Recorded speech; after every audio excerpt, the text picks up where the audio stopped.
السلام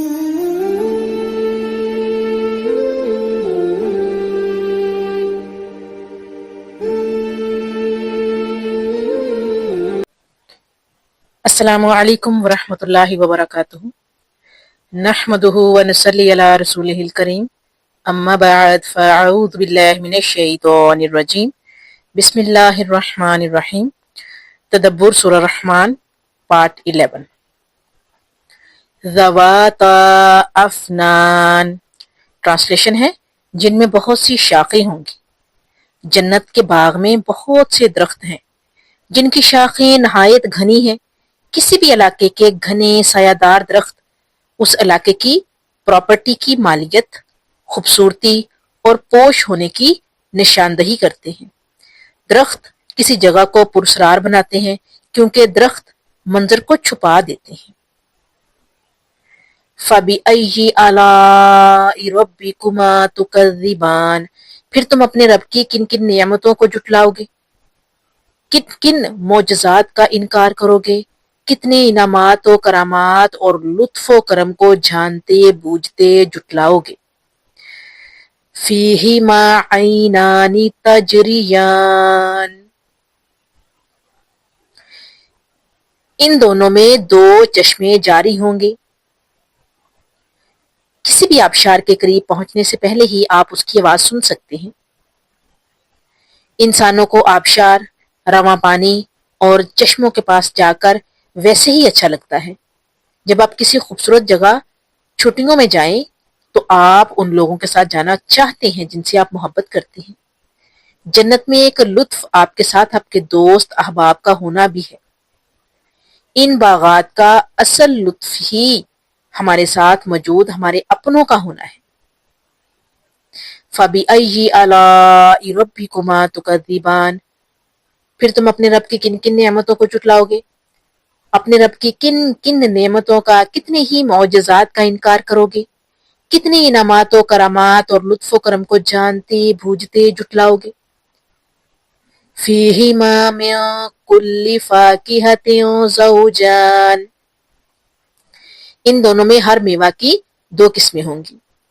ہر باغ میں دو چشمے جاری ہوں گے اور ہر باغ میں ہر قسم کے پھل دو طرح کے ہوں گے۔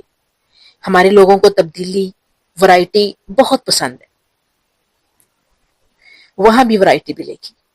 فَبِأَيِّ آلَاءِ رَبِّكُمَا تُكَذِّبَانِ، پھر تم اپنے رب کی کن کن نعمتوں کو جھٹلاؤ گے، کن کن نعمتوں کا، کتنے ہی معجزات کا انکار کرو گے، کتنے انعامات و کرامات اور لطف و کرم کو جانتے بوجھتے جھٹلاؤ گے۔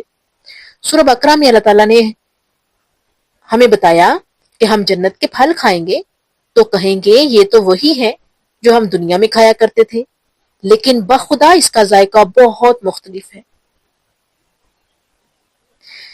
متکئین علی فرش بطائنها من استبرق وجنى الجنتین دان، ایسے فرشوں پر تکیہ لگائے بیٹھے ہوں گے کہ جن کا استر مخملی ہوگا اور دونوں باغوں کا میوہ جھک رہا ہوگا۔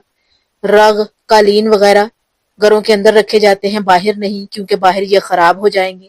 جنت میں قالین، تکیے، تخت باہر باغات میں ہوں گے۔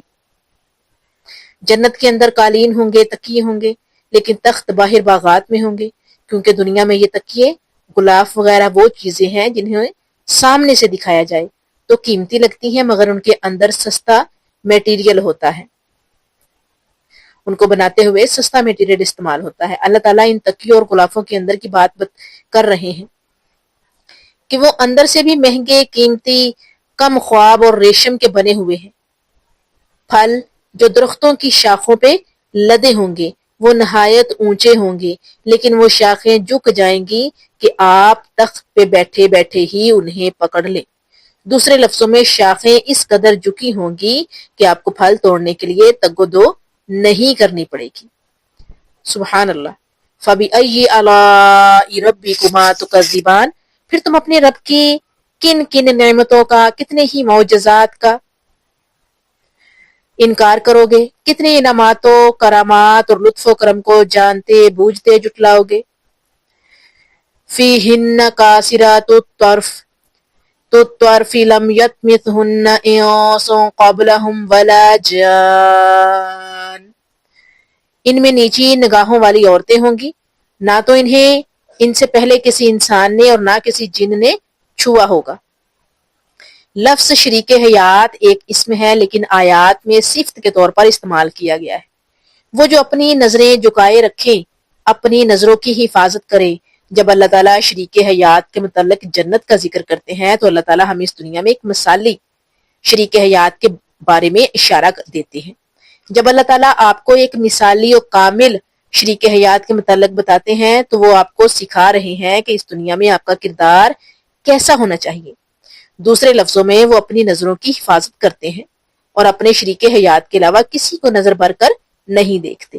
دوسرا مفہوم بھی بہت خوبصورت ہے، نہایت خوبصورت۔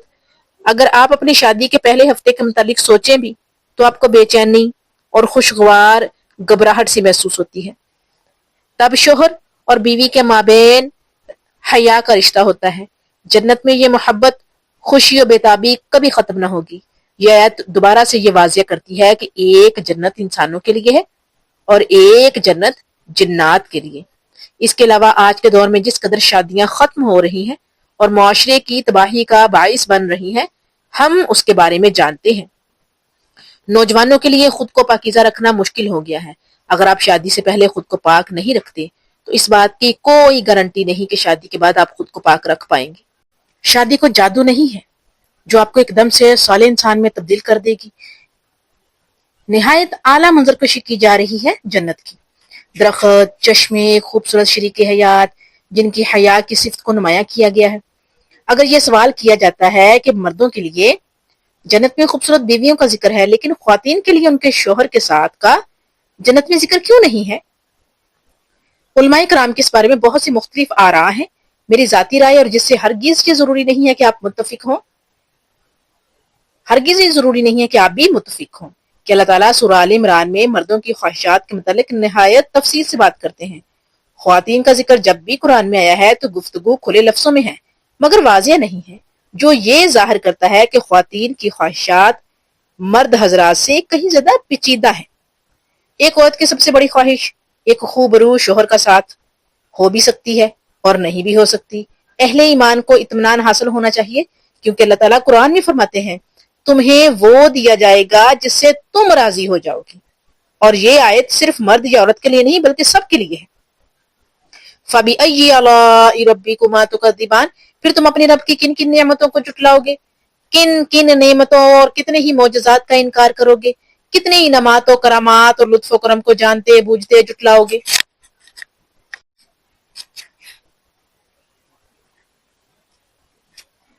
کَأَنَّهُنَّ الْيَاقُوتُ وَالْمَرْجَانُ، گویا وہ ہیں یاقوت اور مرجان۔ جنت میں آپ کی زوج نہ صرف شرم و حیا کے پیکر ہوں گے بلکہ ان کی وہاں قدر بھی ہوگی۔ زوج شریک حیات کے لیے حرف آیا ہے قرآن کریم میں۔ میاں ہو یا بیوی، دونوں کو زوج کہا جاتا ہے۔ آج کے زمانے میں لوگ اپنی بیوی یا خاوند کی قدر نہیں کرتے، مگر جنت میں ایسا نہ ہوگا۔ آج مسلمان مرد اور عورت ایسے معاشرے میں رہ رہے ہیں جہاں یہ سب بہت عام ہے، اور اگر وہ خود کو اس چیز سے، ان ترغیبات سے محفوظ رکھتے ہیں تو اس کی وجہ صرف یہ ہوگی کہ وہ اللہ کی رضا کے طالب ہیں۔ فَبِأَيِّ آلَاءِ رَبِّكُمَا تُكَذِّبَانِ، پھر تم اپنے رب کی کن کن نعمتوں کو جھٹلاؤ گے، پھر کیا کیا رعایتیں، معجزے، عجوبے، قوتیں، احسانات، تحفے اور رحمتیں ہیں کہ جن کا تم دونوں انکار کرو گے اور جھٹلاؤ گے۔ هَلْ جَزَاءُ الْإِحْسَانِ إِلَّا الْإِحْسَانُ، نہیں ہے جزا عمدہ نیکی کی مگر یہ کہ بدلہ ہے اعلیٰ درجے کا۔ کیوں آپ کو کسی چھوٹی سی نیکی کے لیے بہترین اجر دیا جائے گا؟ سوال آیا ہے نا؟ یہ آیت ہم سب کے لیے ایک پکار ہے، یاد دہانی ہے کہ ہمیں اپنے عمل کو بہترین بنانا چاہیے۔ اللہ نے کہا تھا جو کوئی اپنے پروردگار کے آگے کھڑا ہونے سے ڈرے گا، اور اب یہاں اللہ نے ہمیں اس سے بڑا مقصد عطا کیا ہے کہ اپنی نیکیوں، اپنے اعمال کو بہترین درجے کا بنایا جائے۔ اب یہاں سے ہم ایک دوسری جنت کے متعلق بات کریں گے۔ دو جنات کے درمیان موازنہ یاد رکھیے گا۔ فَبِأَيِّ آلَاءِ رَبِّكُمَا تُكَذِّبَانِ، پھر تم اپنے رب کی کن کن نعمتوں کو جھٹلاؤ گے، پھر کیا کیا رعایتیں، معجزے، عجوبے، قوتیں، احسانات، تحفے اور رحمتیں ہیں کہ جن کا تم دونوں انکار کرو گے اور جھٹلاؤ گے۔ جزاکم اللہ خیر۔